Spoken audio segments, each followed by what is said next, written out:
দর্শক, রংপুরে জনসভাস্থলে রয়েছেন আমাদের চিফ রিপোর্টার জাহাঙ্গীর আকন্দ। সরাসরি কথা বলছি তার সাথে। জাহাঙ্গীর, তারেক রহমান রংপুর পৌঁছেছেন কি এবং জনসভা কখন শুরু হবে?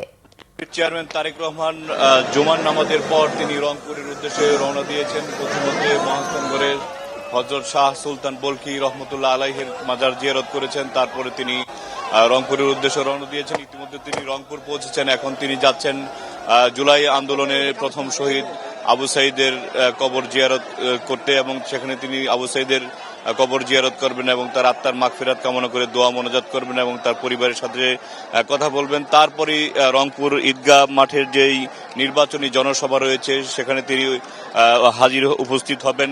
আপনারা নিশ্চয়ই দেখতে পাচ্ছেন যে বিপুল সংখ্যক নেতাকর্মী সেই দুপুরের আগে থেকেই রংপুরের বিভিন্ন রংপুর বিভাগের বিভিন্ন জেলা থেকে তারা এসেছেন, উপজেলা থেকে এসেছেন এবং রংপুর মহানগরীর বিভিন্ন প্রান্ত থেকে তারা মিছিল নিয়ে তারা এই নির্বাচনী জনসভায় যোগ দিচ্ছেন। তাদের প্রিয় নেতাকে দেখার জন্য তারা এসেছেন।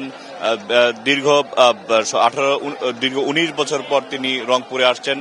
নেতাকর্মীদের অন্যরকম একটা আলাদা তাকে নিয়ে যে উৎসাহ উদ্দীপনা সেটা রয়েছে, সেটার বহিঃপ্রকাশ আমরা দেখতে পাচ্ছি। রং বেরঙের ব্যানার ফেস্টুন নিয়ে আসছেন এবং স্লোগান দিচ্ছেন। নেতাকর্মীরা বলছেন তারেক রহমানের বক্তব্য তারা একটি দিক নির্দেশনা পাবেন এবং সেই দিক তারা মাঠে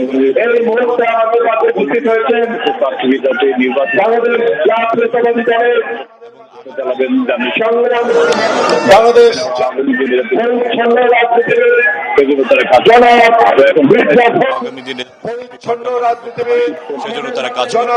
তো এখন সবাই করছে। আর কিছুক্ষণ আমাদের মাঝে এই মুহূর্তে উপস্থিত হয়েছেন মাঠে যেই নির্বাচনী জনসভা আছে ফখরুল ইসলাম আলমগীর। তো এই ছিল রংপুরের ঈদগাহ মাঠ থেকে নির্বাচনী জনসভার সবশেষ খবর। জাহাঙ্গীর, আপনাকে ধন্যবাদ।